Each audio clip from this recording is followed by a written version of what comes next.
there is nothing better than this blow dryer. I promise you, the magnetic, the air, the ions that it has to make it smooth and shiny and feel good afterwards and not produce a lot of heat.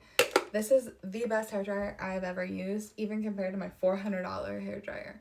Promise you, I'm not gonna lead you in the wrong path because I have so much hair. It's ridiculous, and it took me 6 minutes and 24 seconds with this. You can watch that in my other video. I did fast forward it, but I did check the time. So I'm gonna link it. You're gonna love it. I promise you, this is incredible.